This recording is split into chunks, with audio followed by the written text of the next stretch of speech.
Okay, so Thank I you give the so time much. to Dr. Payanka. Thank you so Okay. much for that kind introduction. Yes.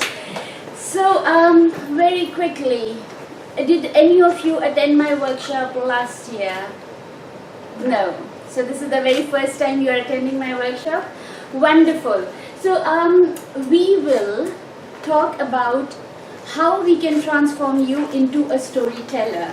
Okay? So there will be a lot of practical work that we will do. I will show you some presentation, but the presentation will be together with practical. Okay? At any point of time, if you cannot understand what I am saying, raise your hands and we will go back and we will try again. Okay? So are you ready? Perfect. Now, what are we going to do in this workshop? We are going to build the characters because all of you have chosen one story or the other, right? So there are 3 stories, if I'm not wrong, from Shakespeare. A scene from Hamlet, a scene from Merchant of Venice, and a scene from Romeo and Juliet. Okay, wonderful. 3 very different genres. Romeo and Juliet is a love story, but a tragic love story.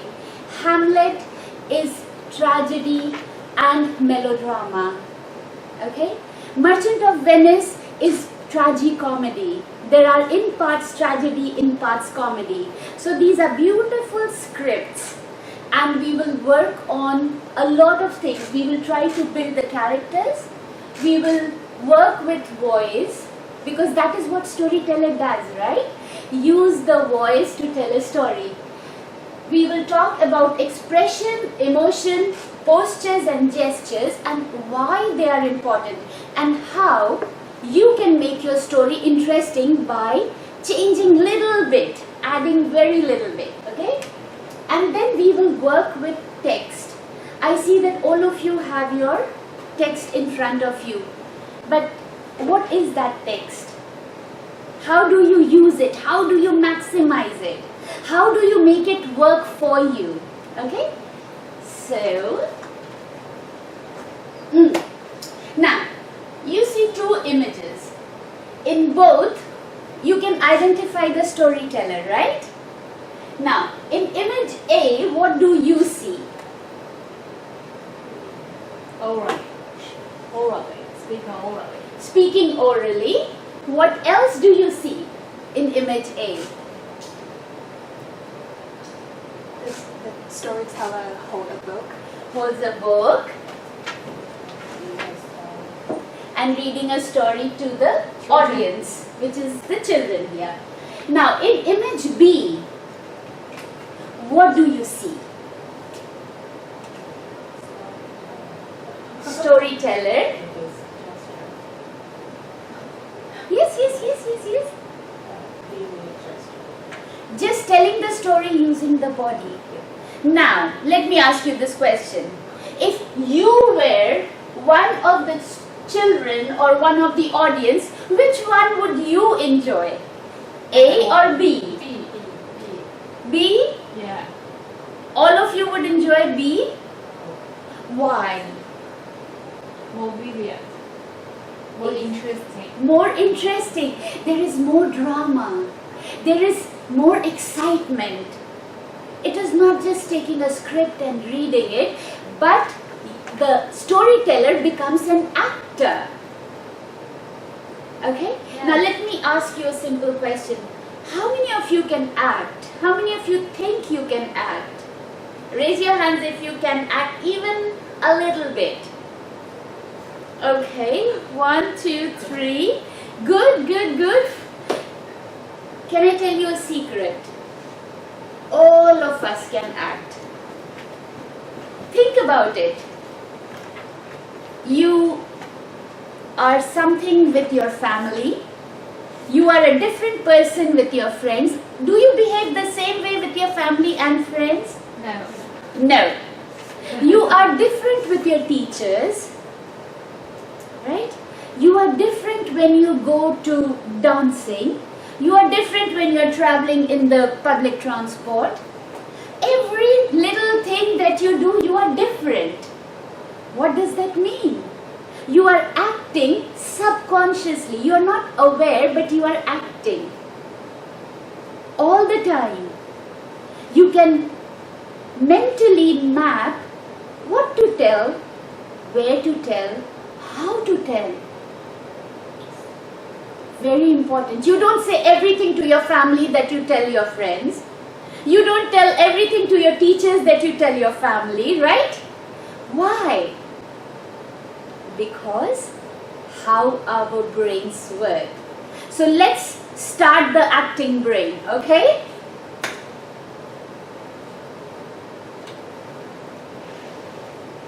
Now, when you sit and read a story, what is happening is it's a very static process.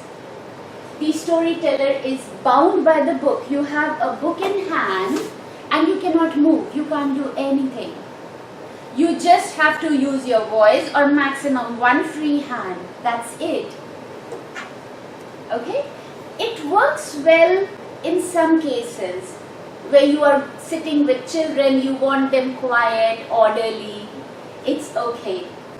But when you are in a competition, no, don't do that. Do this.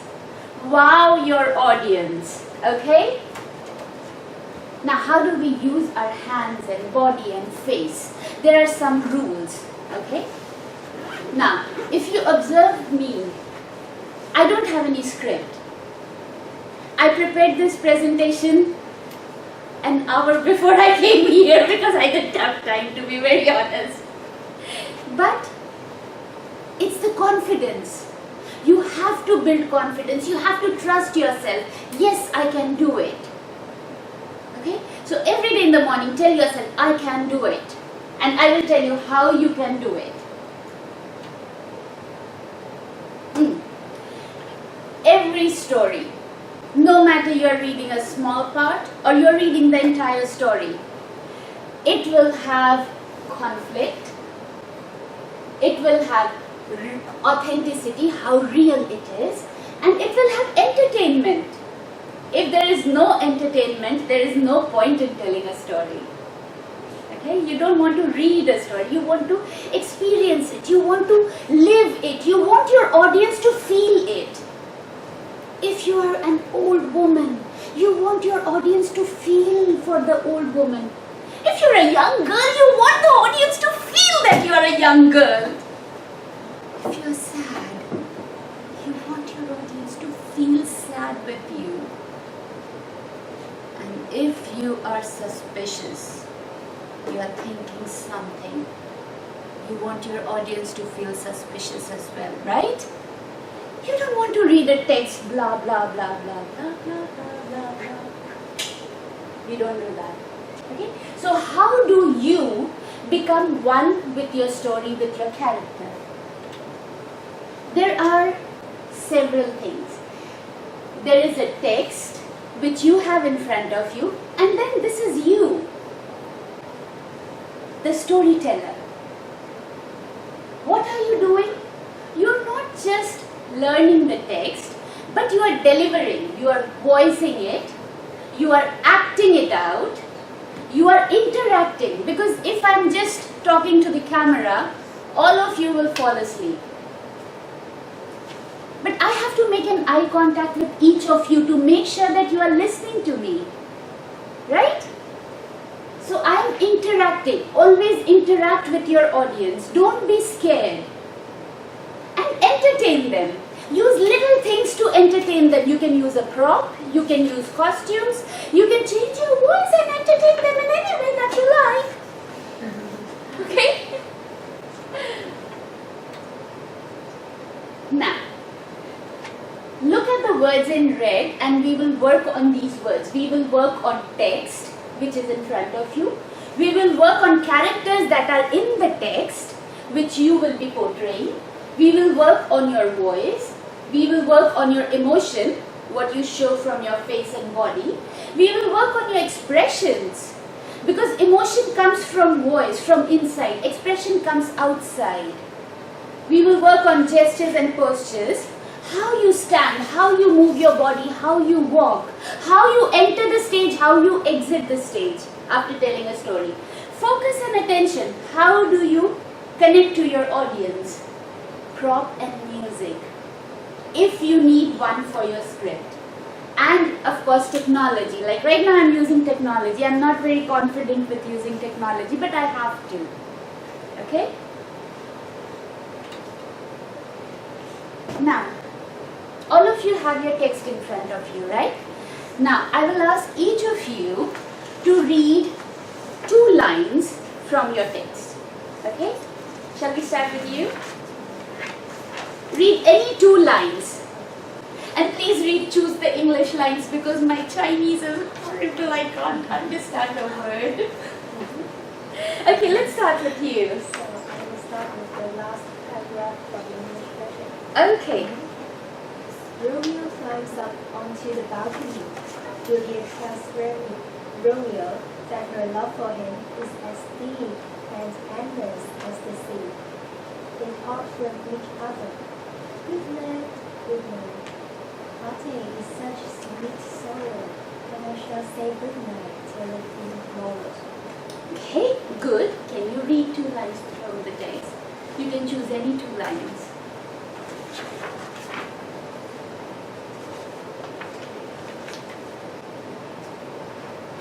Romeo is going past and says, but soft, one light through yonder window breaks. It is my lady, oh, it is my love. Okay, good. Can you read 2 lines? Juliet not only is there, says Romeo, Romeo, wherefore art so Romeo? She wishes he was not called Romeo Morten, but had some different name, so he was not an. Okay. Romeo, doff thy name, and for that name which is no part of thee, take all myself. Okay. Can you read? To be or not to be, that is the question.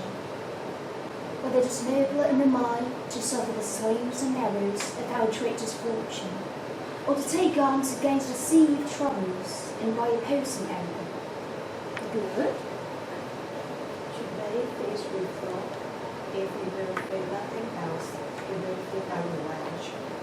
You have disgraced me and injured me 500,000, laughed at my losses, mocked at my gain, scorned my nation, rotted my bargains, put my friends, hated my enemies, and what's his reason? Okay. Good night. Parting is such sweet song that I shall say good night till it be tomorrow. Okay, good. Now all of you read. What you did was you took your script and you read it. Okay? We have so many people picking up Romeo and Juliet. Oh my god. And we have just one person doing Merchant of Venice and one person doing Hamlet. Okay. I'll tell you later why people who have chosen Romeo and Juliet have chosen the more difficult one.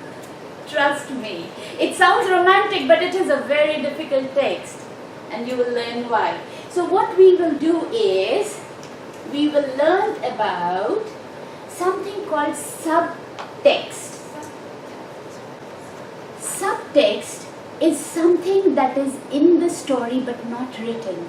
And that is what you need to work with. For instance, in, say, let's pick up one dialogue, Hamlet, okay? The dialogue that you read, you picked up. Now, this is a very simplified version of Hamlet, Hamlet's monologue, okay? And here, Hamlet is thinking whether he should be in the present life, which is alive, or should he go into a deep sleep, which is death. What is better for him? He is in a state of confusion. He is fighting with himself. because he cannot make a decision. But that is not written. That is not written here, right? But that is something that you need to bring in. You need to show confusion. Your word, your voice needs to emote confusion. Now, why Hamlet is important, why this dialogue is important? Because this is something that we all go through in our lives. From time to time, we are making choices between something that we want to do, something that we don't want to do, something that is good, something that is bad. Something that is bad, we know it is bad, but we still have to do it despite knowing it is not correct, it is bad. There's so much of conflict.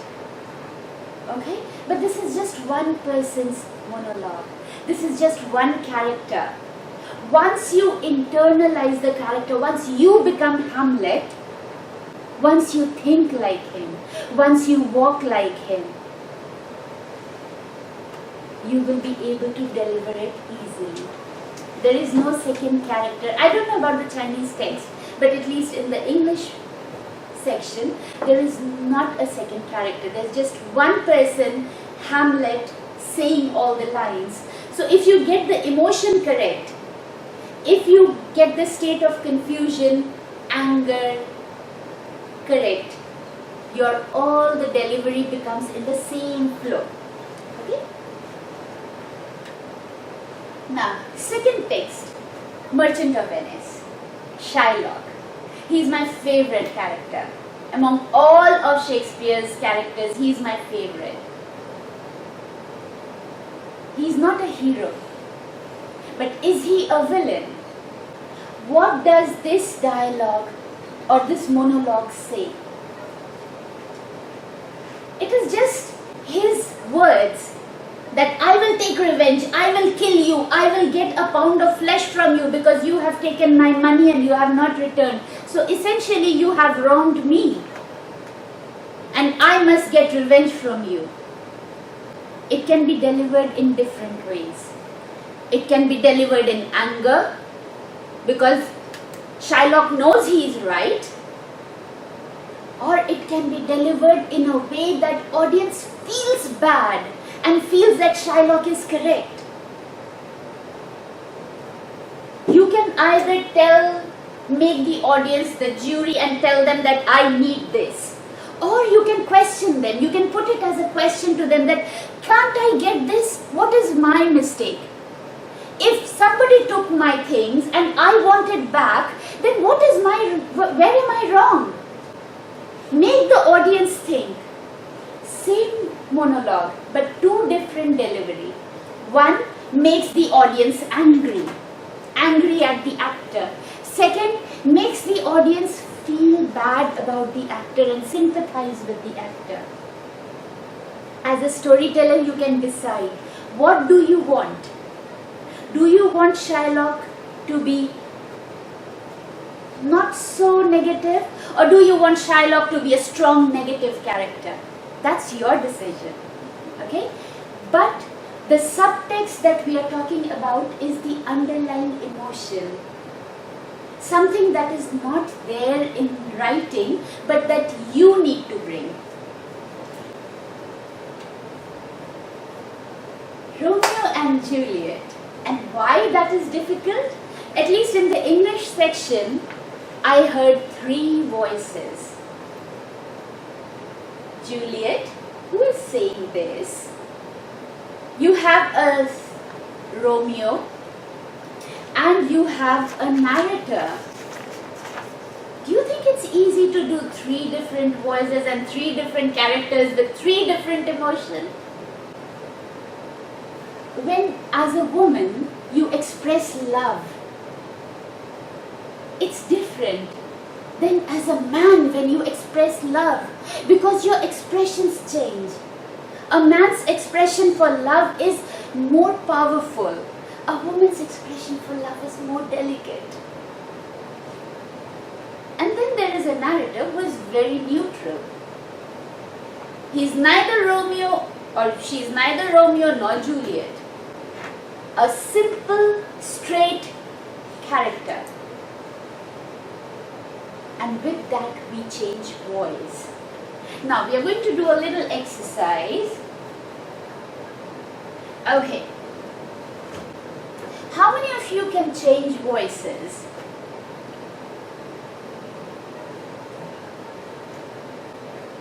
No? Okay, let's work here. Now, I have got, everybody gather around, leave your script. Come on, come. I have got a bunch of hand puppets. Okay? Pick one. Pick any one that you like. Okay? Pick any one that you like. Put your hands in, slide your hands in. Pick any one that you like. Slide your hands in. Okay? Hello. Again? Yes. 2 fingers. You have to put, this is how it goes. Okay? Make sure you can move the head and the hands. Okay? Make sure it should be comfortable to you, because if it is not, I will not enjoy the lesson.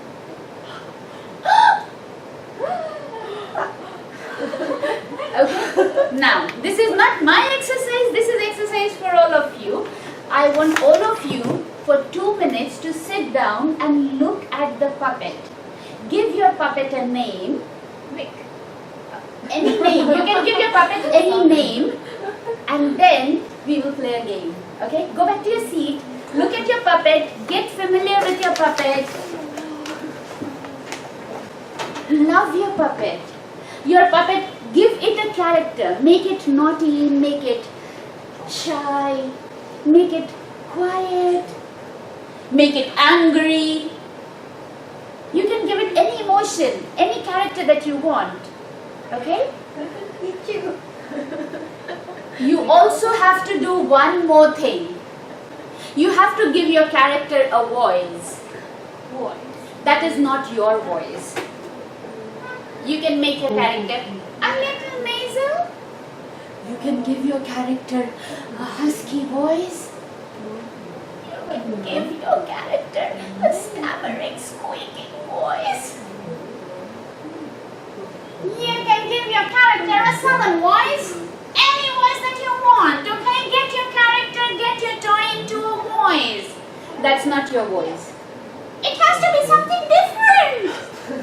But that should not be your voice, okay? So you can practice for 2 minutes. Talk to your puppet. Talk to your puppet in your voice and let your puppet reply in his or her voice. I like taking bath. I like taking shower. I like eating.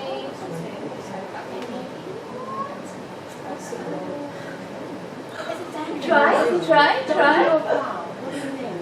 Keep trying. I think the shape like a donkey, but the color like a cat. Yeah.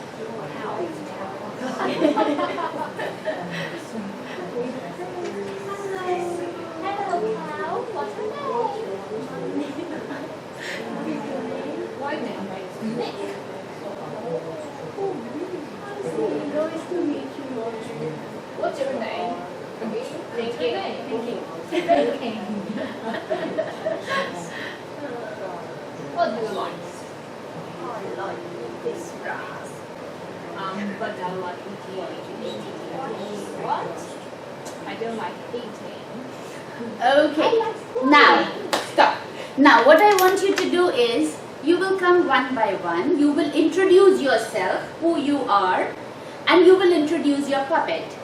But you will introduce your puppet once by just saying the name, and let the puppet do the rest of the talking, what they like, what they do in their daily life, what makes them happy, what makes them sad, where do they study, do they like you, what do they like to play, what do they like to wear, anything that you want, okay? But I want you to keep talking. The puppet needs to keep talking. Okay, who wants to go first? I see the pretty girls on that table quite active. So let's go in the sequence, okay? So would you like to come first? Come on. You have to introduce yourself. Hello, my name is Christy, and here is my puppet. His name is Cloudy. I'm a cow. Hello, everyone. I'm Cloudy. Nice to meet you all. Today, I'm here to show you my interest. I like eating grass, the fresh grass over there. Look outside. Good, good, good. You tried improvising with your voice, but the change was not very apparent, okay? Come on. Don't let your cow down. Don't let Cloudy down. Let him say. Hello everyone, my name is Coco and this is my puppet and I give him a name Nick. Hello everyone, I'm Nick. You see, I'm very, very cute. I have a long nose. I have long nose and I live in the jungle. If you ask me what is my favorite food, I don't know because I'm not picky nucky. I like play. I like play with my friends, and every day I take many times shower. Yeah, it's me. Don't forget me. My name is Nick. Bye bye. Okay, come on. Guys, remember, you have to make us hear a distinct shift in the voice. After some time, Coco and Nick's voice were the same. It's difficult, but this is what you need to practice. Okay, if you're practicing as a character, you need to bring in a different voice. Let's try. Hello everybody, my name is Ari. Hello everyone, I'm a panda. My name is Papa, because I'm a panda, so my name is Papa. I am from China, and my favorite food actually is meat. I can eat meat because see my teeth. But I don't like fight with my animal friends, so I just eat bamboo in the forest. Thank you so much. Thank you, Irene. That was good. Okay, come on, your turn.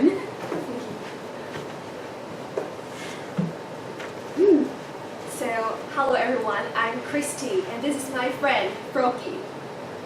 Hello everyone, I'm Froggy. I like swimming. Swimming. Do you like swimming? No.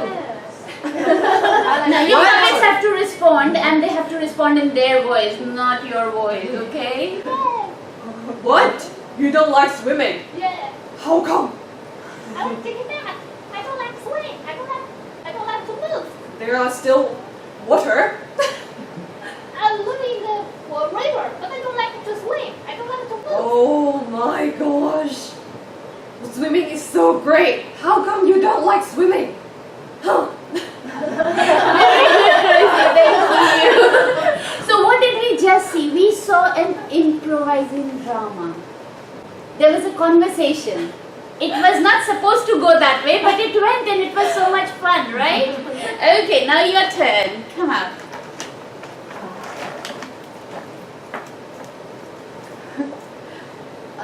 Hello everyone, my name is Juliana, and this is my friend Porter. Hello everyone, my name is Porter. As you see, I am a tiger from African savannah, and I've got a sexy and husky voice. And my favorite thing is hunting, I love the bloody beast most. Rip the head off is one of the most enjoyable things. You scared me. Ah, you little poor thing. I will eat you down. Okay. Hello everyone, I'm Jessie, and this is he's my friend, and his name is John. Yeah. Hello everyone. I'm John. I'm from EDU. And today I'm going here to meet all of you. How are you guys? Anybody hear me? As you see, yes, I'm an old man. But actually, I'm a handsome old boy. If you touch my hand, I will turn a very, very cute boy. Yes, here's me. It's my another identity, and of course I have two persons living inside my body, and as you see, just now, that is my father, and here is me. I'm his son. So, and I think today is a sunny day, and I always like to walk along in the jungle and with all of my fans. Oh, hey, my fan. And hello. Oh, long time no see. How about you today? I'm good. Oh, yes. Why you just turn to just my body? I remember last time I see you that you are all black body. Oh, I know, because maybe because you have so drink too much ink. Yes, Right. I was Oh, too dirty okay. last time. Oh, maybe. Yes, today is a very, very great day. I think I will have go hiking with all of my friends. Okay, see you next time. Bye. Thank you. Okay, a quick feedback. Started off very well. Felt like an old man. It felt like an old lion. And then when you change the character, when you say there are two characters living inside, give the second character a different voice. Not your voice. Okay, finally you. Come on. Hi everyone, I'm Susie, and this is my puppet. I call her Milk. Hello everyone, my name is Milk. You like me? Yeah. I feel. Thank you. I feel so excited that someone like me. I like swimming. Currently, I'm still a kindergarten student. What about you? Oh boy. A new friend. Can we play with each other? You're delicious. Okay, thank you. Thank you so much. Now, if I can ask you guys very quickly, how easy was it to change and be a different voice? Was it easy? No, it is very difficult, right? And think about it, for those of you who have chosen Romeo and Juliet, you have three characters. A very pretty in love girl, a very handsome in love boy, who's also scared because he's wooing a girl from a different family. And then there is narrator with no voice at all, no emotion at all. Good luck with your script. Okay, now, keeping all your hand puppets with you, what I want you to do is understand how, when you stress on every word, how it changes the impact of the sentence. I'll give you one example. The first one, my grandma is coming to visit me today. Okay? So there are words, my grandma, which says my grandma, not your grandma, my grandma. Okay? So the stress is on my. If you stress the word grandma, can all of you together say the sentence with a stress on the word grandma. 1, 2, 3, go. My grandma. Yes. What does it make you feel? Not grandfather. Exactly, not grandfather, not auntie, not uncle, nobody but my grandma is coming to visit me, right?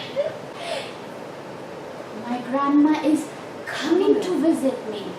I am not going, my grandma is coming. Okay?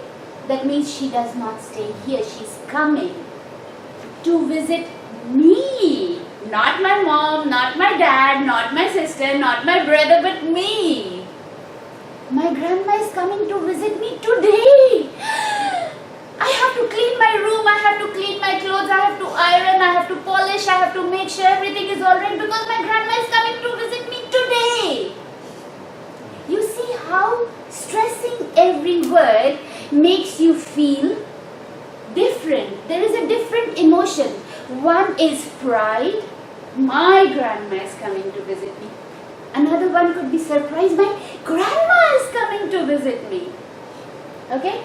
Third could be humility. My grandma is coming to visit me. I'm humbled by that. Okay? Again, my grandma is coming to visit me. Surprise. Disbelief. And then my grandma is coming to visit me today. Scared. One sentence, you can deliver it in different ways, okay? Now, what I want all of you to do one by one, you're going to come and read, your puppet is actually going to read the sentence and you can choose any one word to emphasize. Okay? So we leave the first one, we have 2 here. So you can choose any sentence and any word. And when you emphasize the word, I want to see it on your face. Okay? I want to feel that. Shall we start with you? Okay? Come up. You have to bring your puppet. You have to bring your puppet and it has to speak. Nose? Yes. Stick to your puppet.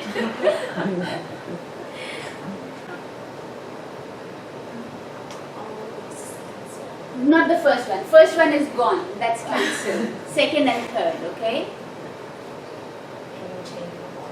Changing the voice and choose any one word to stress.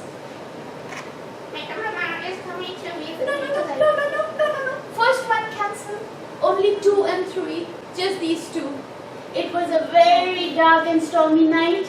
And do your best and make me proud out of these. It was very dark and stormy night. Do your best and make me proud. No. You need to choose any one. Either this or this. And you need to pick one word where you need to stress.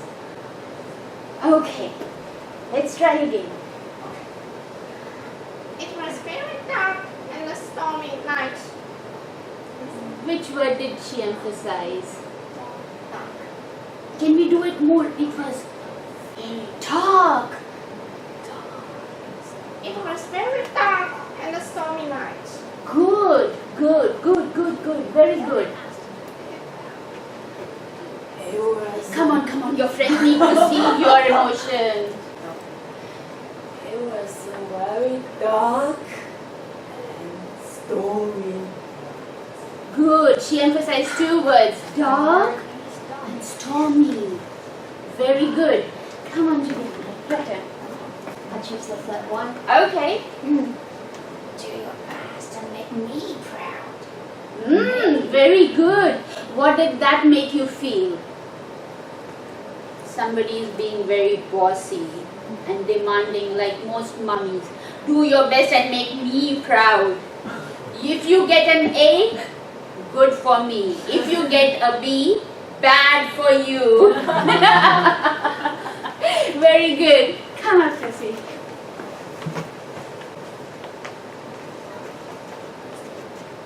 It was a very dark and stormy night. Very good. That's a very good opening for a sentence because she said it. and she took a pause. So it creates anticipation. Very good. Okay. It was a very sorry. It was a very dark and stormy night. Very good. What did it emphasize? It was a dark and stormy night. It was not a dark and stormy day or afternoon, but a night, which makes it more scary. Okay. Do your best and make me proud. Like the evil stepmom, make me proud. Otherwise, I'm going to cook you and eat you. Very good. Come on. Do your best and make me proud. Change the voice from the pigment. Do your best and make me proud. Very good. Very good. Okay, so now let's quickly move on.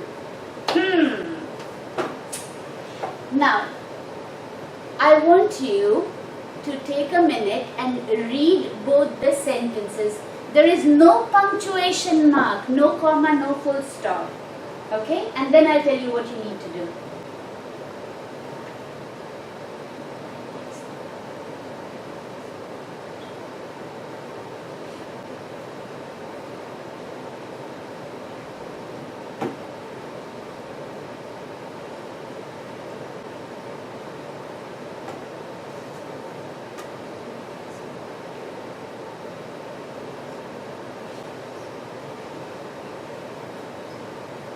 Once you have read it, I want you to write any one of the sentences on your paper. Just write one sentence.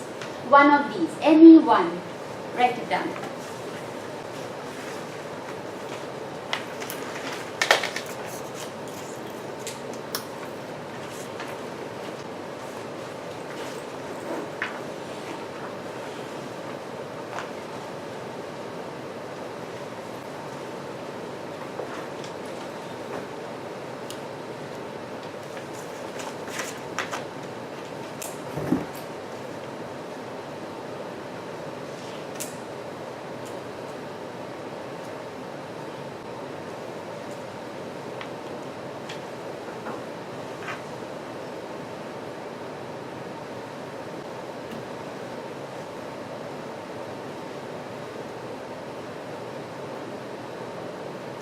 Now, I want you to put the punctuation mark, comma and full stop wherever you think it should be, okay, in your sentence. Put full stop and comma where you think it should be.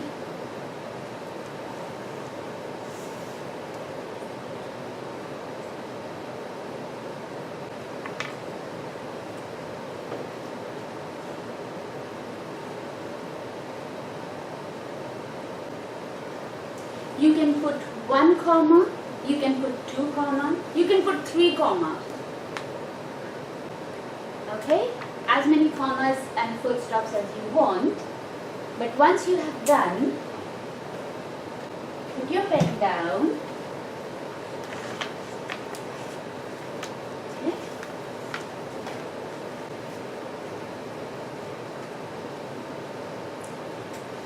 Everybody done? Okay, so again moving in an order, I want you to read your sentence loud with the punctuation mark. So if you put a comma, pause. If you put a full stop, long pause. Okay, so shall we start with you? And it has to be loud, okay? I want to hear the voice. So you can sit in your place. No, you can say it in your voice. My next door neighbor finds inspiration in cooking her family and her cats. Okay. What did that mean? Can you read it again? That's very good. Can you read it again? My next door neighbor finds inspiration in cooking her family and her cats. What did that sentence mean? Family and their cats. Exactly, she cooks her family and her cats. So where you put your comma, where you pause, makes a difference. What sentence have you chosen? The next one. Okay, can you read it aloud? Woman without her man is nothing. Yes. What does that mean? Woman. Without her, man is nothing. It means woman is powerful. Man is, no offense to you, but that's how the sentence goes, okay? What sentence have you chosen? The second one. Okay. Woman without her man is nothing. Yes. Now, two sentences. Woman, without her, man is nothing. Second sentence, woman without her man is nothing. That demeans the woman, gives the woman a lower status. Okay? What sentence have you chosen? The first sentence Okay. is similar to Christine's one. Okay, I would still love to hear cooking family and cats. My next door neighbor finds inspiration in cooking her family and her cats. Look at that. Again, cooking family and cats. What have you chosen? It's the same, the first one. Oh, cooking family and cats. Because I can't tell any other parts to make a different meaning of the sentence. Of the first sentence? Yeah. Of course, yes, you can. I will tell you how. I still want you to speak it aloud. My next door neighbor finds inspiration in cooking her family and her cats. Okay. Second. Second one. Okay. Woman without her man is nothing. Okay. So women in power. The second one. Okay. Woman without her man is nothing. Okay. Woman again in power. Now, you guys said that there can be no other pauses in the first sentence.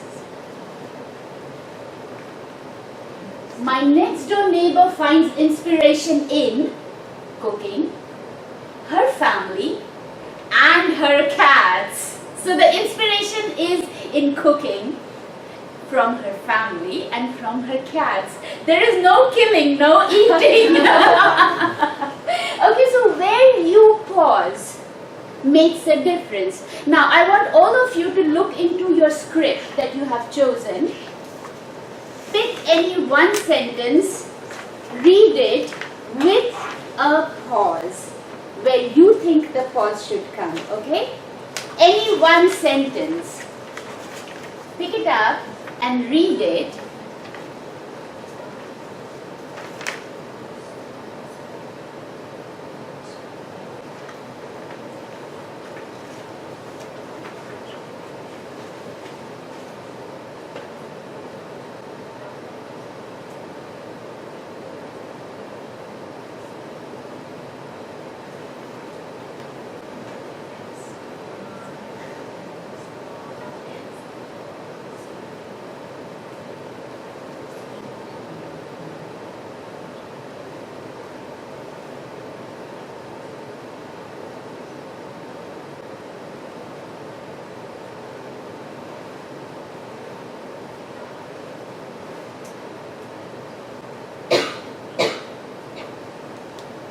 Do you find a pause where you can put a pause?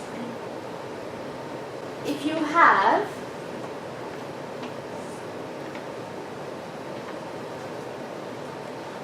and while you are while you are analyzing the sentence, I want you to also pick maybe one or two words in the sentence that you will emphasize, that you will stress. Okay? You pick a pause, you put a comma, you stress a sentence, you underline it. Okay?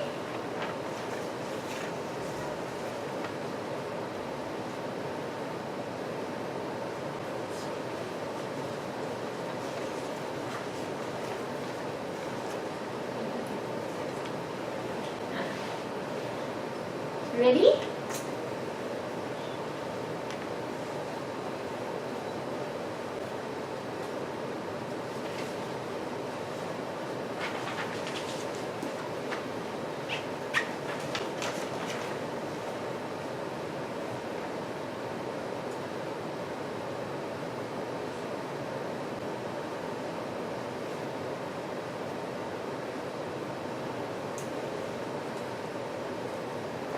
Are you guys ready? Let's start. Okay, we'll start with you. Read your sentence aloud and clear with stress in 1 or 2 words and with a pause somewhere, wherever you think it's necessary. It is nor hand, nor foot, nor arm, nor face, nor any other part. Good. Oh, it's some other name.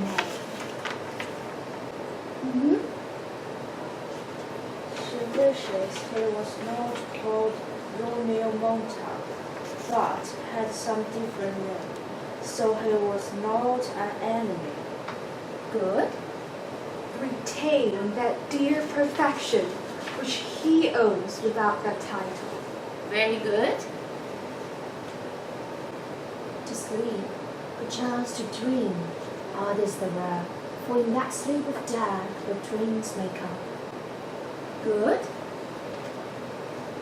The villainy you teach me, I will execute, and it should go hard, but I will utter the instruction. Good. What's in name, which we call a rose? By any other name will smell as sweet. Good.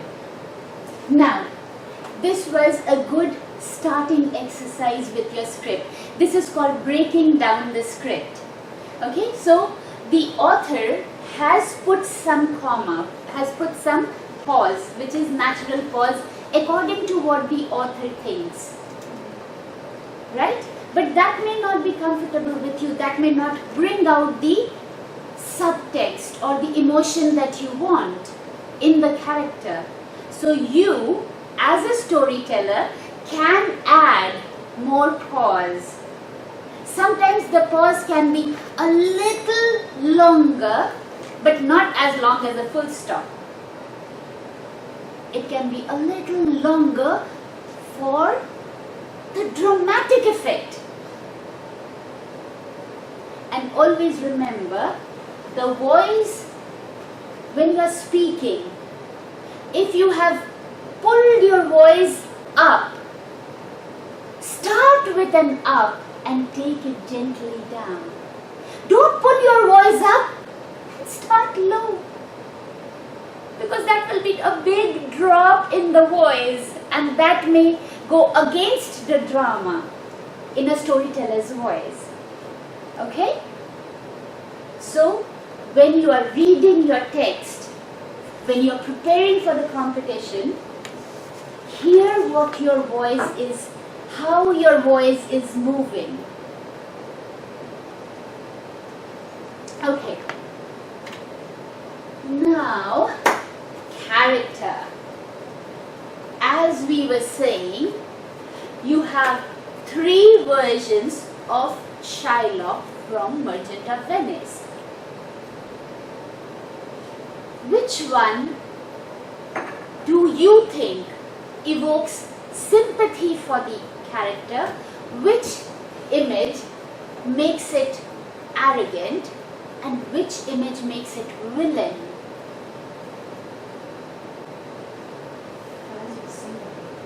First one is sympathy. Second one, arrogant, pride. Third one, villain. What makes the changes? 3 different actors playing Shylock on stage. What makes them different? The pose and the eyes. The eyes, the facial eyebrows, the expression. forehead, the way they look, their posture. Also the background and the light. Exactly. To make the Background, atmosphere more different. exactly. Perfect. The background, the light, the costumes, the colors. Everything makes the character. Okay? If I came in something extremely colorful, say if I had orange and green and purple trousers and a brown frock on top and maybe a green hat, all of you would be entertained. But your focus will be lost from here to here, the masterpiece, right? But we have to make sure that as a storyteller, you maintain that balance. You can dress up, but don't let your audience move away from the story.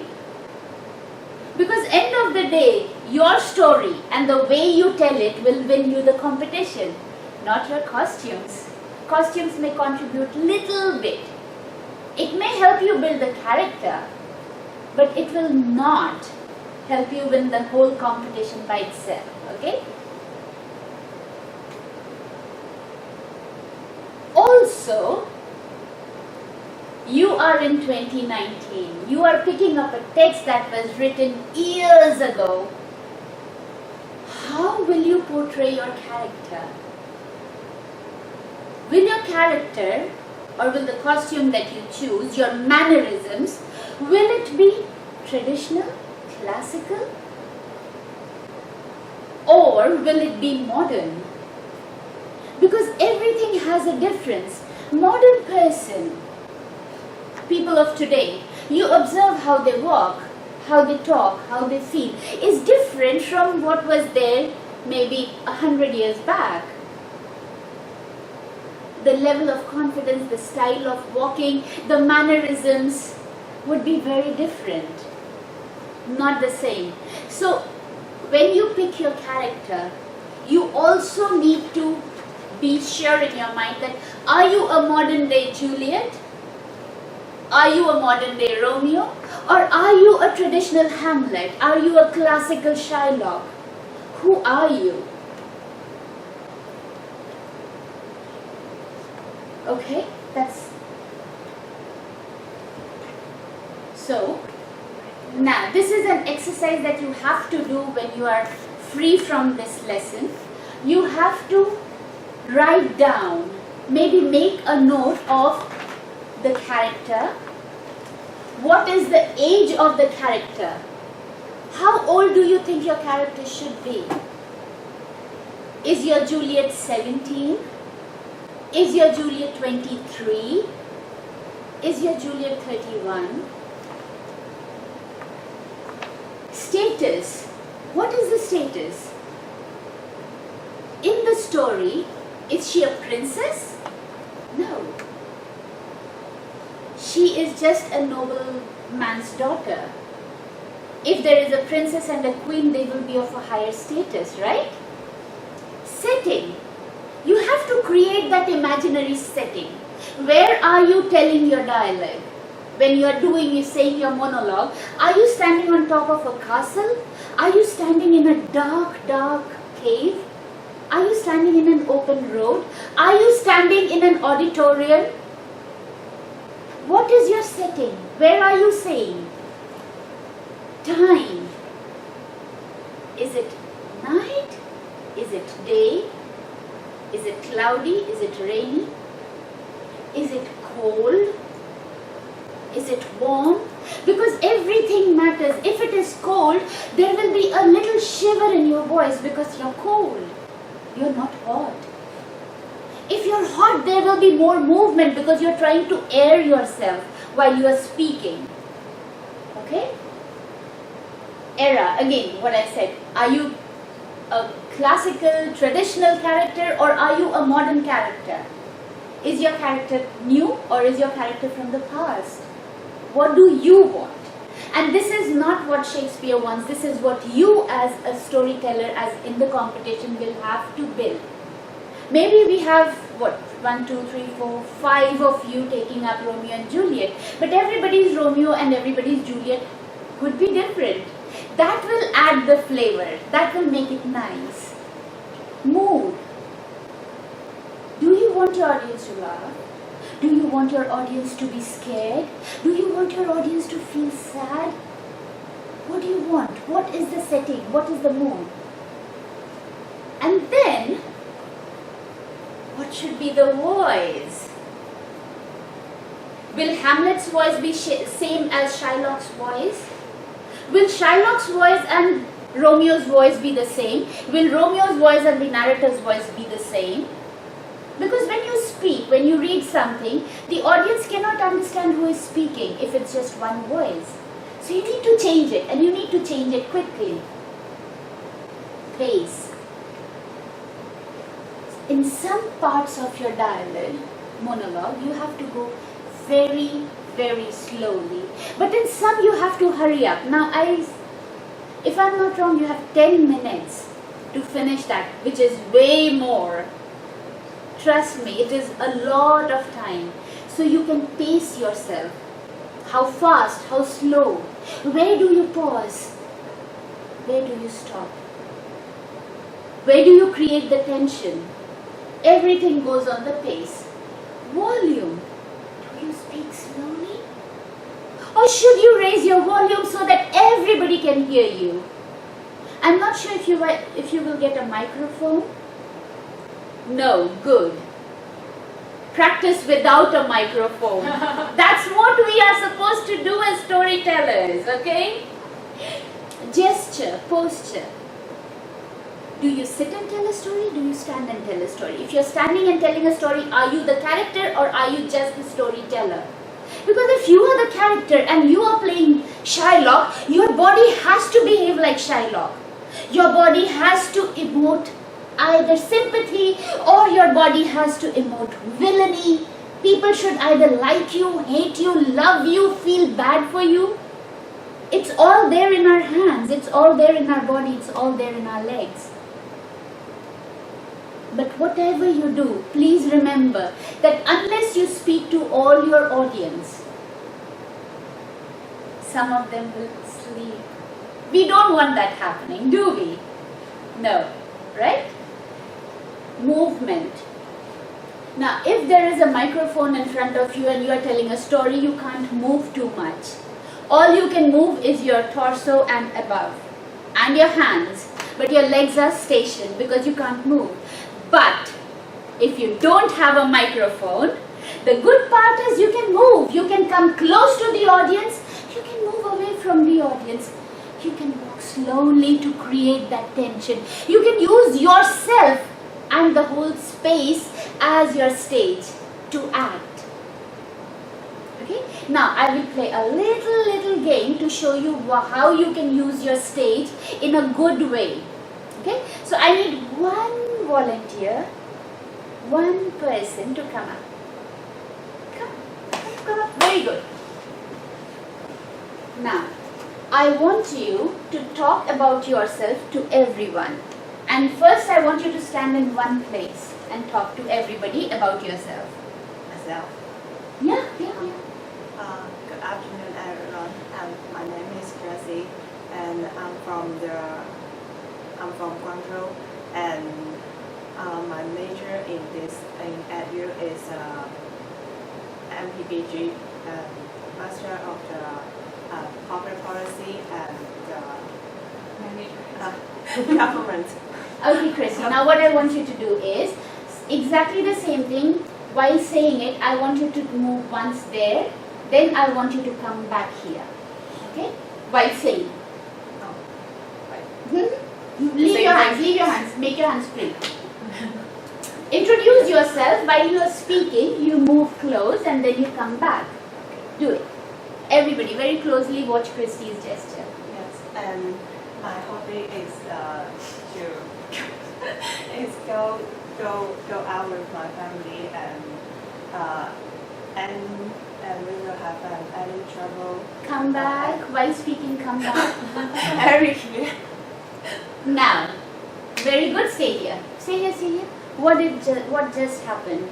She moved in front. She couldn't move any further, so she just stood and spoke. And when I asked her to move back, she just moved. No, you can't do that. On stage, when you have to move back, there is a way. Okay? While you are speaking, now, I'll show you. Watch my legs, okay? While you're speaking and moving in front, if you have to move back, keep your legs apart. keep your legs apart, because the pressure in one leg will allow you to move back without much effort, and you're back in your position. Okay, I'll show it once again. Christy, go there. Watch carefully, okay? Now, if I have to walk forward and speak to her, but I don't want to take my eyes off, and then I'm back in my position without showing my back or without moving. Am I back? Okay, so I will ask each of you to do this. You have to move in front, one direction, and come back. We'll start with you. Come on. Yes, yes, yes, yes, yes. In this direction. You can choose 1, 2, 3. Okay, you can choose one direction, go and come back. So I can say anything. You can say anything, yes. Okay. So how are you today? Are you feeling good or bad? I'm feeling very well. Oh, that sounds nice. And I also had a good day. I just finished my class. Good, good. Now, you were a little uncomfortable moving back. So what you can do is take a step sideways, turn, and then move. So basically what you have done is you have created a little S. Just like a model. Just like a model. But you cannot lose your character, okay? If you are Shylock and you are walking in front, talking to the audience, and you want to move back in position, remember, use the audience as your bouncing board, okay? Come on. Now you have to choose a side, walk in front, walk back without showing your back, okay? Hello everyone, my name is Coco and now I'm an MA TESOL student. I love storytelling and I love children. I like telling stories to all of you. Good, very good. Come on, Perry. Hello everyone, my name is Irene. Hello, this beautiful, beautiful woman. I'm sorry. What's your name? Juliana. Oh, it's a very, very beautiful name. Thank you. Good. Now, couple of things again. When you moved, I really liked the way that she made it a part of her act that, okay, I praised her, now I'm going to get hit by her, so let me move back. When you internalize the character, moving front and back becomes easy. Chris, come.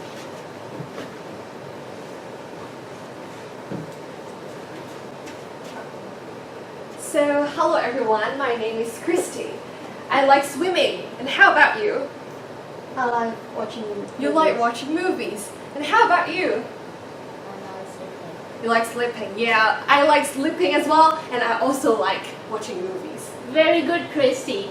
Come on. I don't know what to say. Oh, anything. If you have nothing to say, you can say gibberish, which is very, very easy.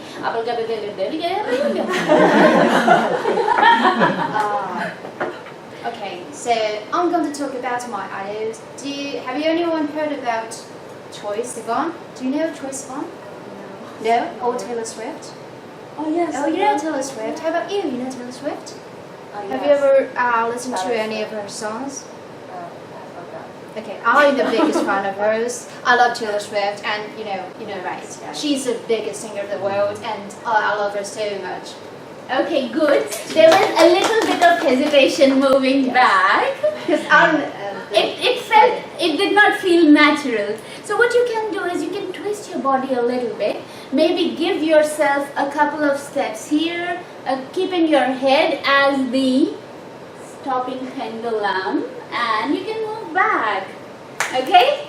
Come on, your turn. Oh, you did that already. Now your turn. Come on.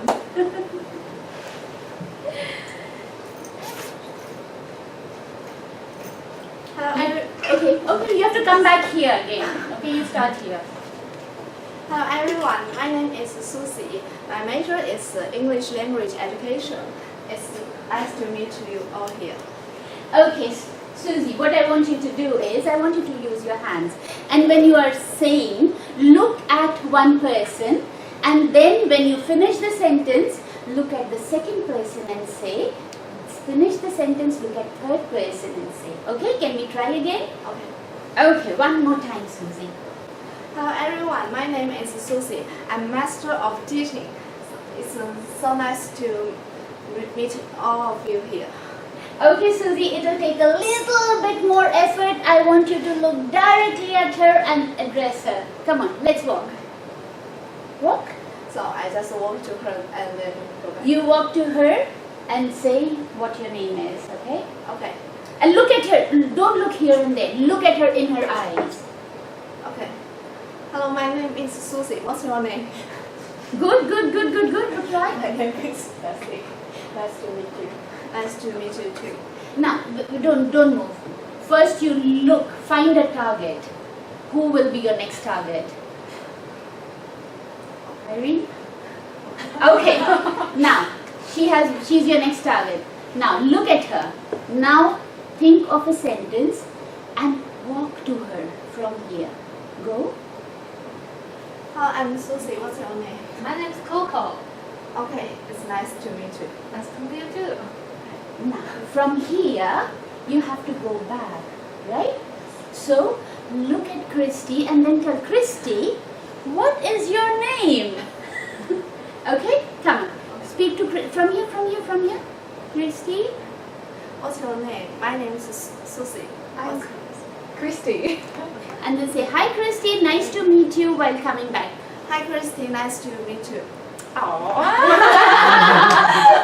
Good job, Susie. Sit down. Okay, now, a second trick that most storytellers use is a triangle. One, you walk, you turn, you walk, you turn, and then you walk back, looking at the third table. Okay, so basically you divide your audience into 3 zones. So you are walking forward, zone 1, you wake them up, don't sleep. Then you look at zone 3 because they are sleeping, don't sleep. Then looking at zone 2, walk back, I have my eyes on you guys too. So what you did? Made a triangle. Now what does triangle do? It allows you to interact with your audience. It allows you to move and use the space. If I am just standing and talking all the time without moving, and I'm just looking at the wall and speaking, nobody will pay any attention to me because I am not paying any attention to my audience. And remember, it's the audience that will clap for you, right?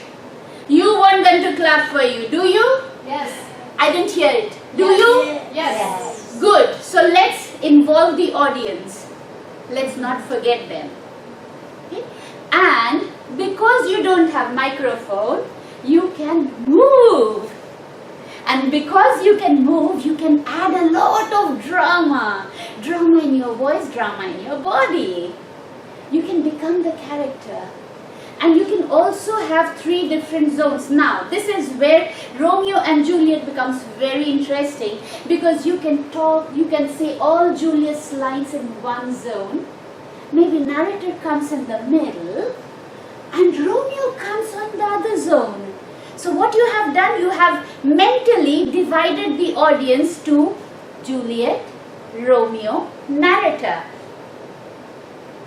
What that also does is, even if you change the voice and it is not very specific, mentally the judges and the audience know who is speaking.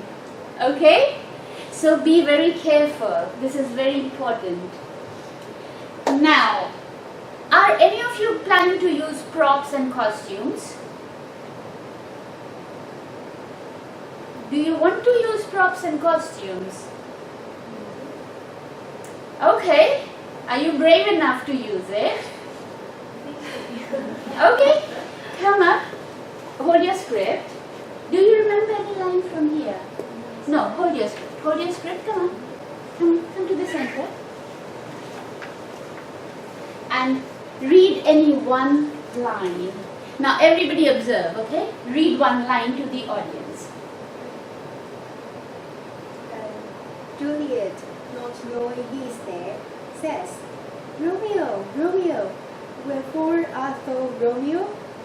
She wishes he was not called Romeo, not at all, but had some different name, so he was not an enemy. Okay, now. Okay. Could we clear up the table a little bit? Okay. Now, I have some props here. You can choose any number of props that you want that will fit your hand. Oh, even I've got an iPad. Okay. Grapes, basket. Now, you can choose whatever props you feel your character will need, wear it, put it in your hand, hold the script in one hand, and then say your dialogue.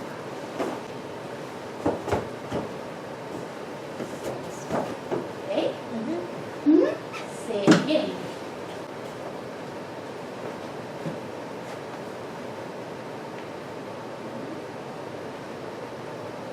Juliet, not knowing he's there, says, Romeo, Romeo, wherefore art thou Romeo? She wishes he was not called Romeo Mortimer, but had some different name, so he was not an enemy. Now, you heard her say the first time, you heard her say the second time. Was there any difference? I spotted a very strong difference. The difference was in Juliet's lines when she holds the rose and says Juliet's lines. There was a nice smile and a little shake in her voice which sounded good. Okay, and when she goes back to the narrator, she moves her prop back because she does not want to. She wants to change the character. Very good job. I want you to pick one line and use any prop from the table. Okay, you have to say it without the prop first.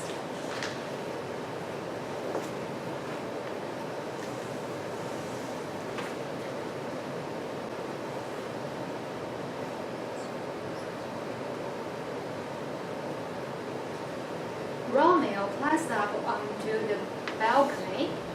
Juliet tells Romeo that her love for him is as deep and endless as the sea. Now, I want you to pick any prop that you think will go with the character that you're playing and then say the line.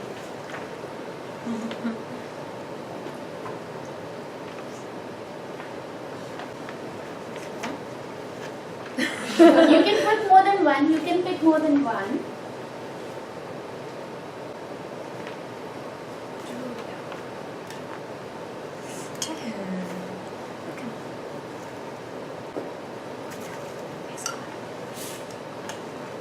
Okay, come back. Now try again. Romeo climbs up onto the balcony. Juliet tells Romeo that her love for him is as deep and endless as the sea. Good. The change? Deep and endless as a sea. Good job. Irene, come on. Romeo is going past and says, "But soft, what lies through yonder window breaks? It's my lady. Oh, it is my love." Okay, now pick a prop. Okay? It's just a fabric that you can wrap around or do whatever you want. I want to choose this hat. Romeo is going past and says, "But soft, what lies through yonder window breaks? It's my lady. Oh, it's my love." Very good. You see how prop makes you. You're reading this maybe for the 5th or the 6th time today. And just a little prop adds so much drama. Okay? Come on.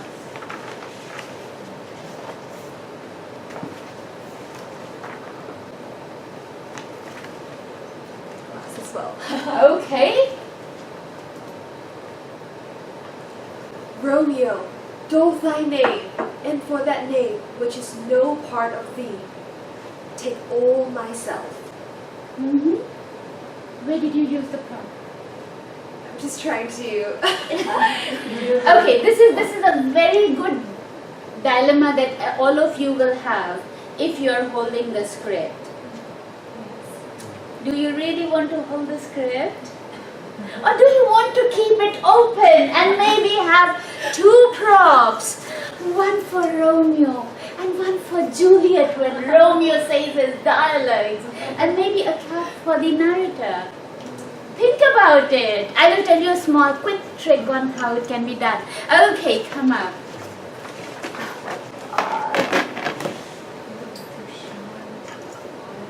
Okay.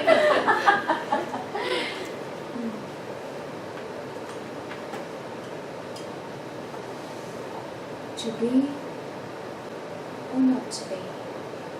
That was the question.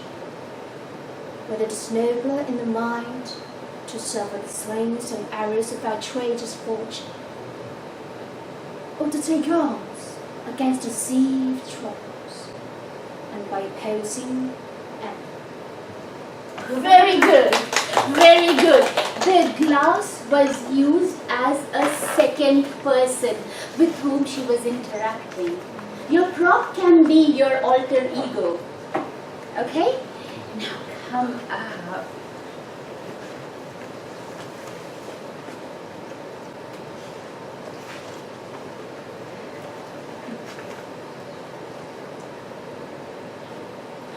If a Jew wrong a Christian, what is his humility?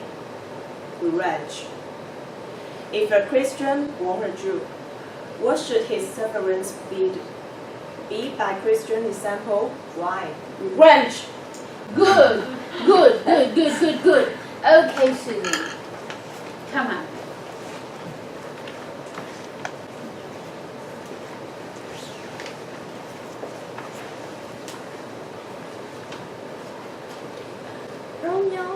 Romeo, where are thou, Romeo?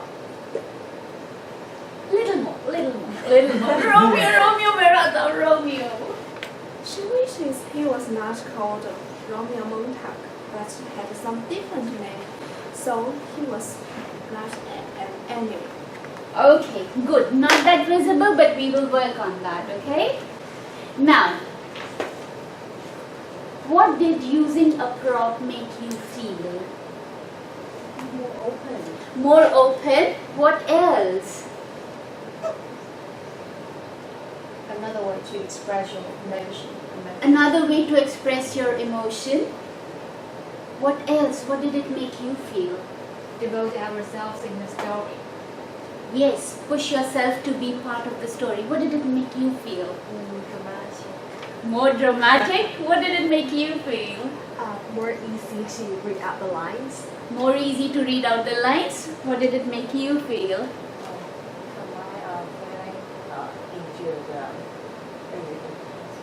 Use your prop to express your feelings. Susie, what did it make you feel when you use the prop? Well, actually, it makes much easier for me to remember the key elements. Yes. So, now, whether you decide to use a prop or not, that's entirely your choice. But if you do, my suggestion will be that pick your prop now. Hunt for your prop. You might find something in your room, or you might want to borrow it from your friends or your neighbors, anybody. Pick your prop and start saying your lines with those props in hand, because if you remember your lines without the props, your hands free, then suddenly a prop in hand will confuse you.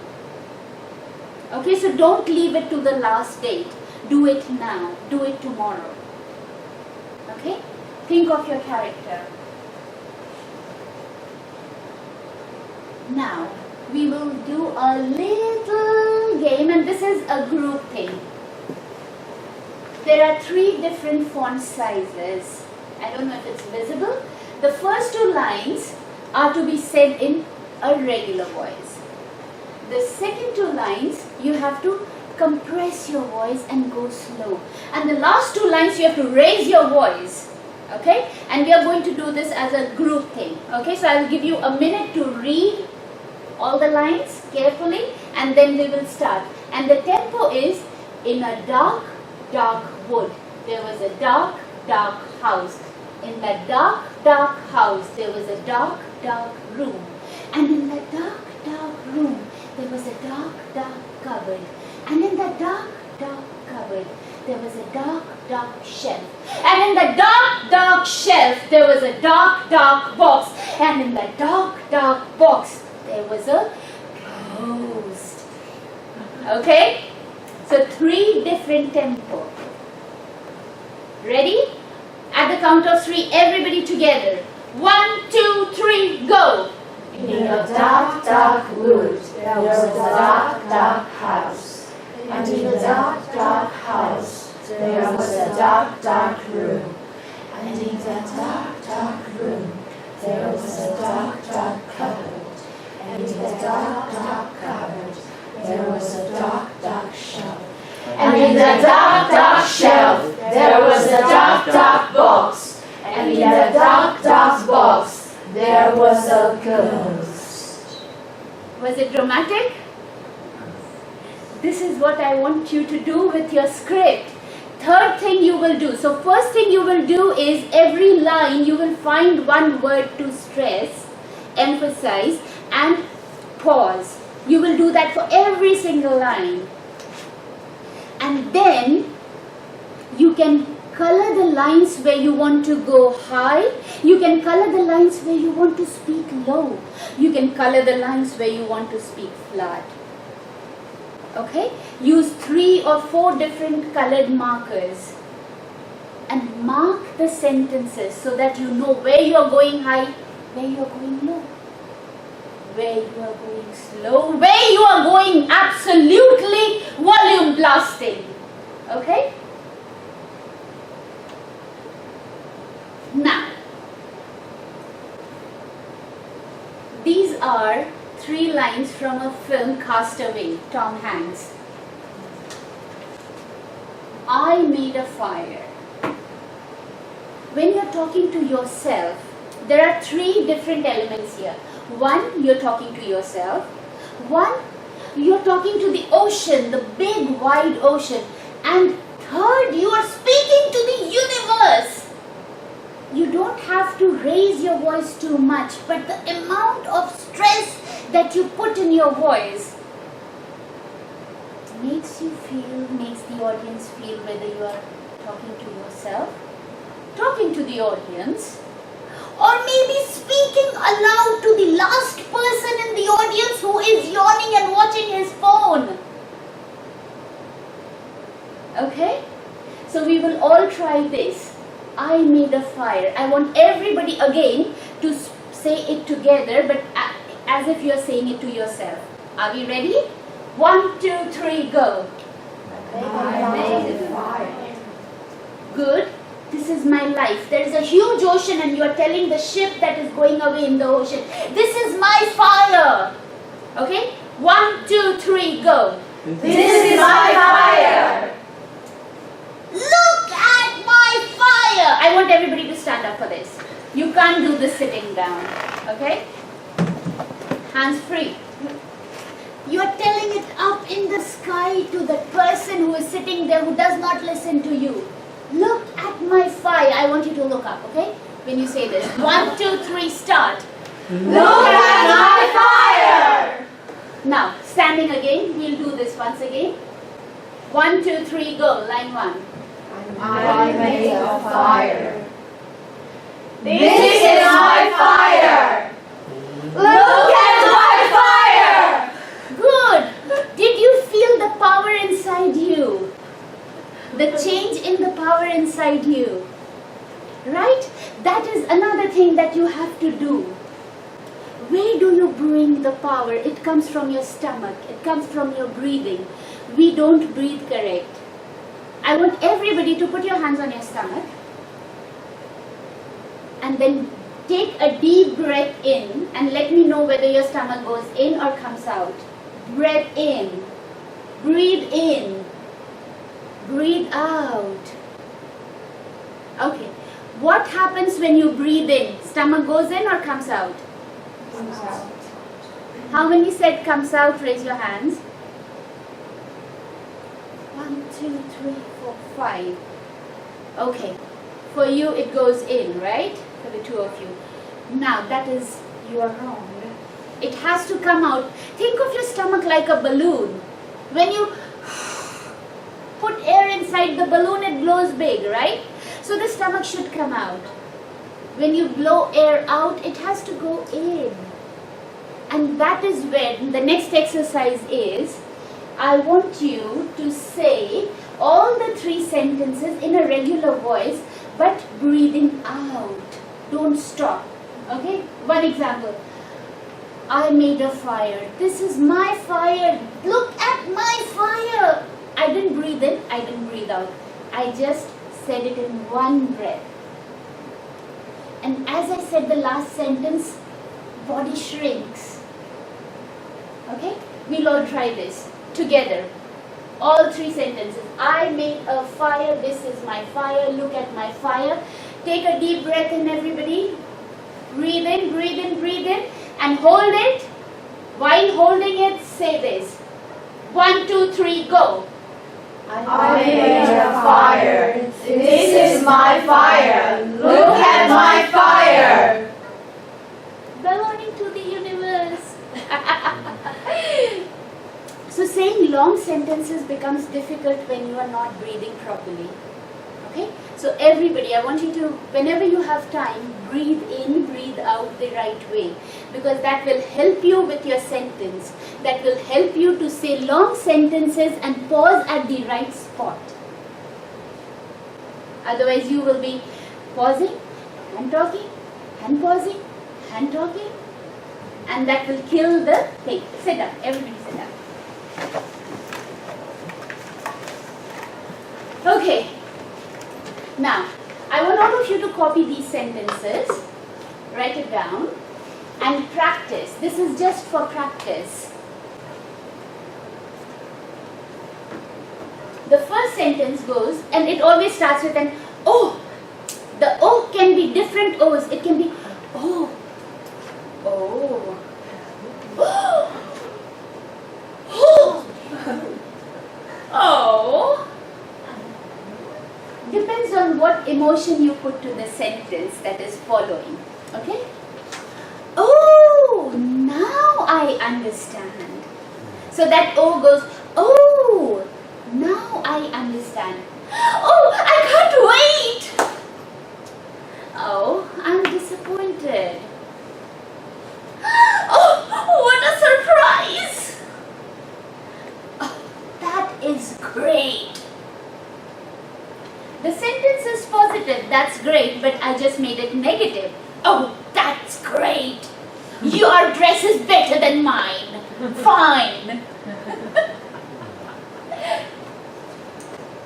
Oh, that hurts. How will you do it? Oh, that hurts, right? Now, without moving. Oh, that hurts. One was for me, one was for somebody else. Oh, that hurts. Oh, that hurts. How many different ways you can change your body, your movement, your tone? Oh, how strange. Oh, how strange. Oh, how strange. Different emotions, right? Oh, how disgusting. Oh, how disgusting.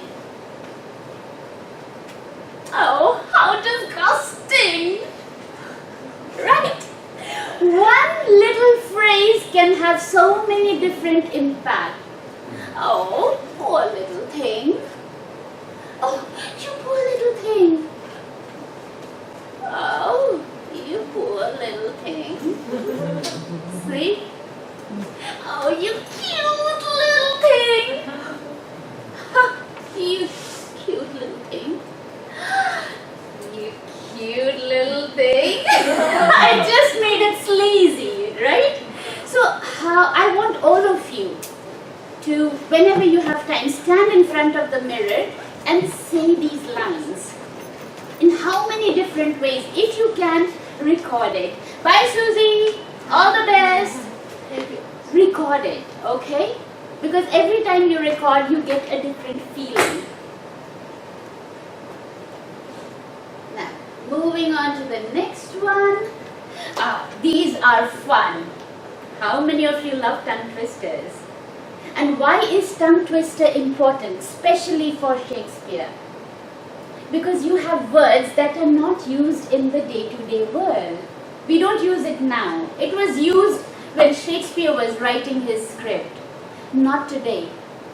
But your teachers and your jury wants you to deliver the way it's written. How do you do it? By practice. Okay? So I'm going to ask each of you to try the first one from your seat. Okay? Everybody together. 1, 2, 3, go. 3 free throws. Again. 3 free throws. Again. 3 free throws. Was it easy the first time?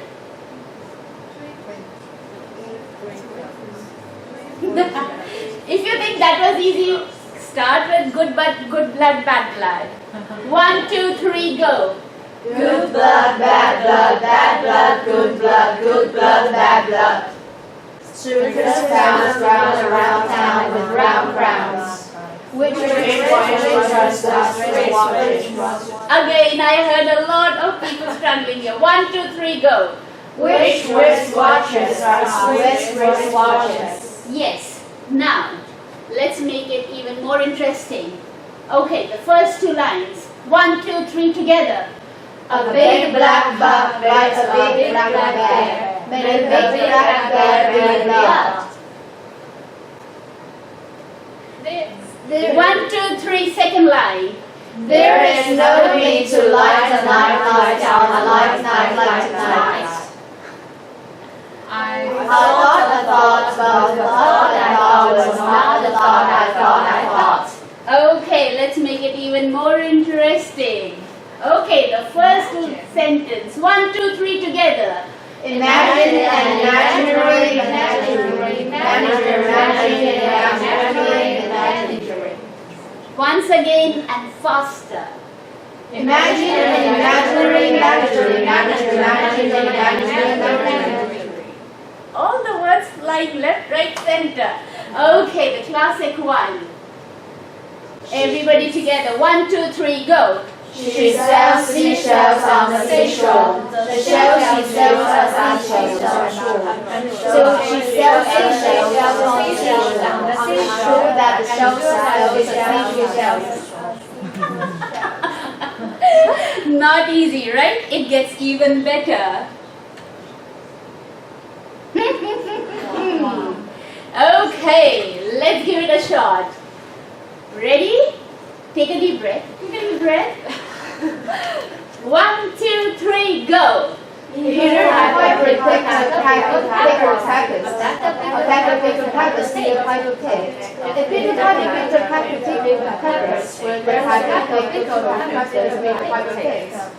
It started off well. First line okay, second line okay, third line fourth line everybody just fell apart. Now, the grand finale, the mother twister. Ready? 1, 2, 3, go. Betty bought some butter, but she said the butter is bitter. If I put it in my batter, it will make my batter bitter. But a bit of better butter will make my bitter butter better. So she bought some better butter, better than her bitter butter. Put it in her bitter batter, make her bitter batter better. So better Betty bitter butter. Not easy, right? So, I'm sure that this exercise was just for fun. Now I'm going to do something very, very serious with all of you. I want all of you to take out a pen and... Okay. Don't look. You're not supposed to look, okay? you will have, this is a spot quiz. You have 3 minutes. Oh, maybe we can put these back. Clear some space. Thank you. Thank you. Okay. Clear some space. Okay, you're not supposed to look. Only when I tell you look, and you will have 3 minutes to finish the entire quiz and no cheating, okay? Everybody has to do their own work. And if you finish, put your pens down.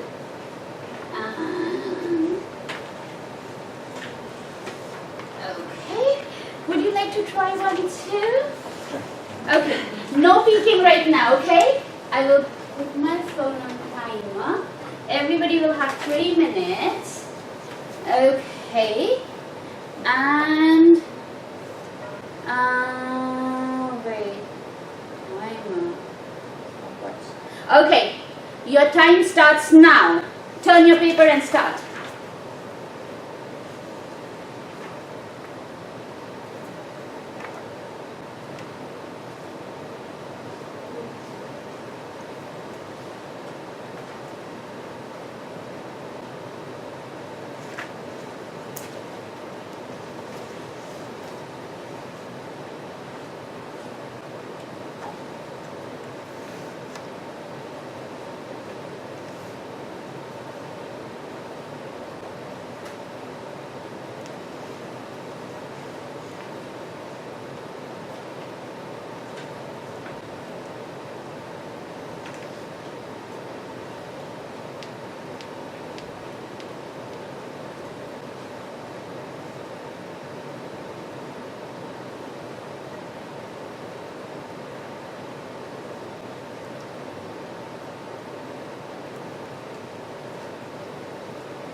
One more minute.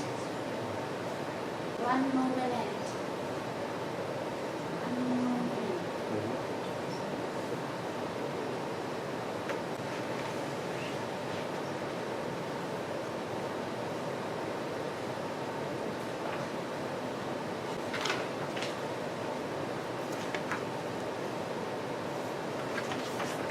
30 seconds. 30 seconds. Mo.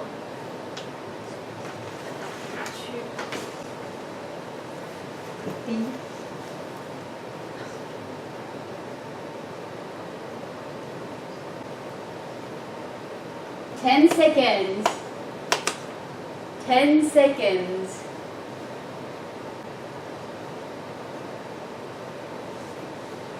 Stop. Stop. Everyone stop. Put your pencils down. Okay. I will ask one by one. How many questions did you manage to finish in 3 minutes? 15. How many questions did you manage to finish? 20. How many questions did you manage to finish? I read until the last one. How many questions did you manage to finish? 15. 15. How many questions did you manage to finish? 12. 12. How many questions did you manage to finish? 2. 2. How many questions did you manage to? 14. Okay. Now I want the two of you to stand up. Stand up. Stand up. No. Okay. now can you tell us how many questions were everybody supposed to do? 2. You are the winners of this quiz. Now, this was just a fun quiz, no marks, but yes. The reason why I gave this pop quiz is for everybody to realize how important it is to know the rules before you do anything. Okay? Thank you so much. Sit down. Can everybody please clap for the two ladies? If you read very carefully, question 20 says, now that you have finished reading the directions carefully, do only sentences 1 and 2. Sit quietly until everybody has finished. But this has a very serious message. The message is that do not ignore. All of you will get a rule. I'm sure you will be given the rules of the competition. You have to pay specific attention to every little detail. Don't hop, skip and jump. Otherwise you will end up in a situation like this where you work and work and work and then realize no use. You didn't need to do that, okay? Now, this is one of my favorite slides because it talks about emotions. Okay? How many emotions do you know out of this? And how many can you make?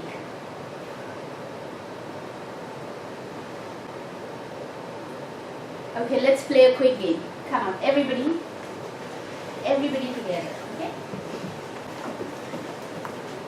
I want you to be the judge. Okay. Okay? Now, look at us, look at us, look at us. You will be given 2 emotions and all you have to do is change your expression.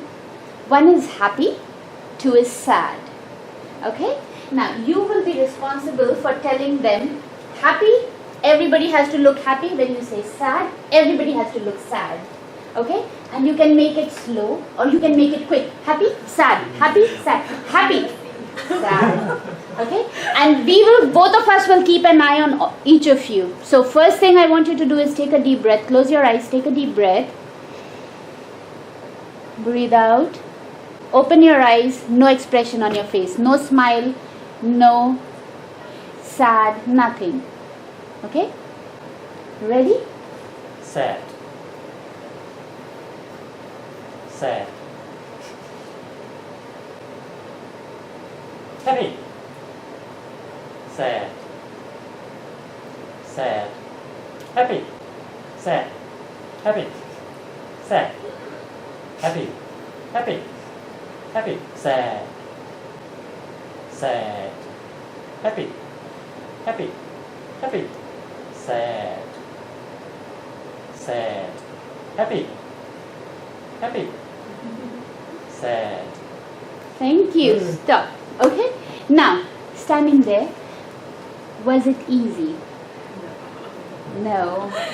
Some of you were giggling even when he was saying sad. Trying very hard to be sad, but I can't be sad. And when he was saying sad, some of you were still giggling. When he was saying happy, some of you were still unable to come out quickly.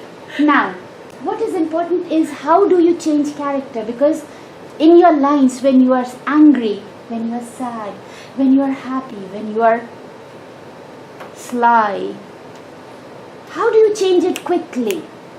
This is something that comes from a mirror exercise. Okay? Back to your seats. Back to your seats, everyone. Thank you. Thank you so much. Okay? Now, what I want all of you to do is, when you pick up your script, pick any line, look at the mirror and say it with an expression. Romeo, oh Romeo, where art thou? Say it with fear. Romeo, oh Romeo, where art thou? Say it with love. Romeo, oh Romeo, where art thou? And then you have to keep doing this over and over again. See what expression fits best and then move to the next line. and maybe change the expression. It's a very difficult but very important exercise if you want to be a storyteller. If you don't want to be a storyteller, fair enough. But we all want to tell a good story, right? So we have to practice. Okay? Now, these are the regular things that everybody will tell you. Read your script, use your pauses, use the tongue twisters to clean your voice, to clean your speech. Use the emotions. Sometimes, as a storyteller, you have to do more emotion than everybody else. For instance, I may be happy and I may just smile. But as a storyteller, if I'm saying I'm happy, I have to show it. I have to be happy. I have to be very, very sad at the same time. I have to be scared a little bit. Like, you guys are making me scared. Unless you exaggerate your emotion, the audience won't feel the change. That is the difference between acting on stage and acting in front of camera. Because when you're acting in front of camera, any little movement gets captured because it can be close to your face. But on a stage, the audience looks at the whole package, from your feet to your hair, from your hands to your stomach. Everything is seen. So you have to make sure that while you're speaking, your hands are free, your body is free, your legs can move, and your eyes and your head and your expression, your shoulders. Shoulders are the most underrated thing. But use it. It can be used for love. It can be used for anger. It can be used for smug. It can be used for flirt. So many things, right? We don't use these body parts, but they are useful. Try using your shoulders. Knees. Bend your knees if you have to create some situation. Not just thief. Maybe somebody who wants to move slowly, sideways, slowly. Sorry, I didn't mean to scare you. But this is the impact you can have as a storyteller. Shoulders, knees, elbow. We don't use our elbows enough, but you know what? They are good. Without my elbows, how would I be? Right? So use them. Shake your body free. Before you start your story, learning your story, shake your body free. Roll your neck. You know the basic exercises to loosen your neck, loosen your waist, loosen your knees, and then start. Don't just stand. See where you need to bend, where you need to move. This particular movement can be for two things. One, you are scared, or you can make it funny. You're listening to something that you should not be listening to, right? How you move your body. Do you want to say one? Or do you want to say one? How much? Where? Balance. Very important, because if you're constantly moving front, moving back, moving front, moving back, what you're doing, you're giving importance to one side and you are neglecting the other. Never do that. Give importance to all sides. Balance your stage. If you are in the center too much, it's boring. It's very boring. If you are delivering a dialogue that is to be delivered by somebody who is not very important, you can go and deliver at the back of the stage. If you are delivering dialogue that is somebody very important, come close. Come to the downstage and speak. That will make the audience feel that this person is important. Okay? So use your space very wisely. Don't just stand in one place. And now, I will tell you how I learn my lines for plays. All of you have a phone, right? And you have a record function in your phone? Yes. When you read your script, record it every time. Every time. And then, how many of you travel to the university every day? Right? On your way, plug your phone and listen to what you have recorded. Because we are an audio-visual learner. What we hear, what we see gets recorded in our memory faster than what we read. It has a second important function, which is if you constantly hear yourself, you will start realizing that doesn't sound very good. Let me try some other way of speaking. I'm sounding very flat or in all the lines. You become your own judge. So you are learning the lines and you are judging yourself, which is a very good thing. For an actor, for a storyteller, that's very important. You should be able to reflect and see how you sound. I may say a line 10 times and all the 10 times it is different, but this one time I really like it. Okay, so record your entire story for the competition and hear it every single day, maybe 10 times. You will remember it very fast. Okay? And finally, breathe correctly. Very important. When you breathe, stomach goes out. When you breathe out, stomach comes in. Okay? Okay. And some things that nobody else can do than you. Tell your story with your heart. Because if you're just reading a story and you don't feel the character, your audience won't feel the character. So I want you, when you are Shylock, when you are Hamlet, when you are Romeo or Juliet, feel the character. Feel their happiness, feel their pain, feel their anger, feel their confusion, feel their fear. And then say. Because if you don't feel it, audience won't feel it. Okay? So this is very important. Okay. Now, we have, sorry, I think I've overstretched. Okay, so that is about all time we have. There's so much more to learn in storytelling. But you guys have been wonderful audience and wonderful students. I've really enjoyed working with all of you. Okay, so I hope you found the lesson useful. Yes? Thank you.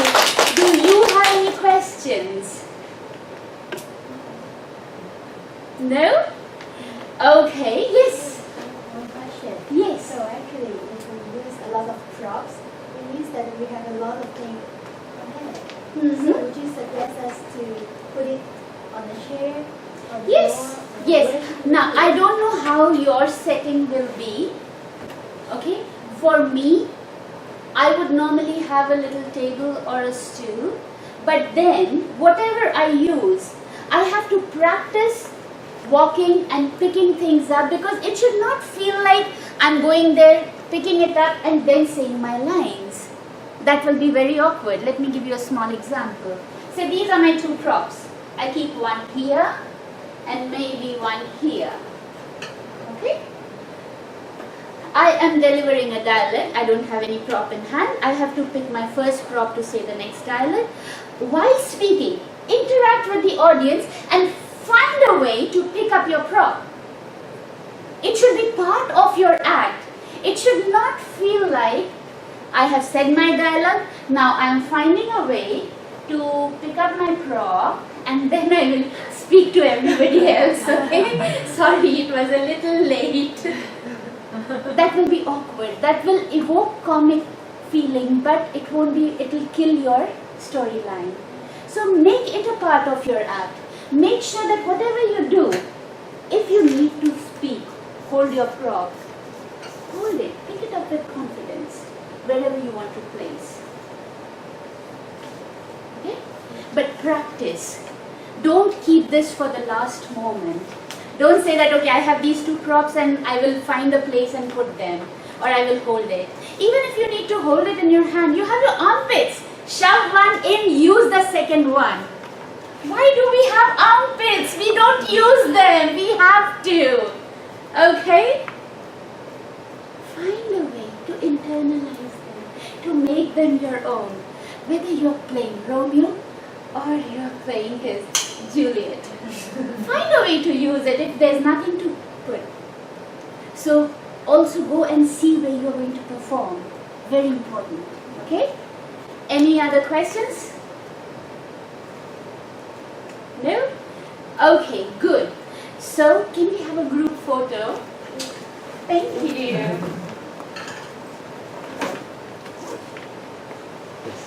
Okay. Oops, if you can. Okay, come along, my pretty class.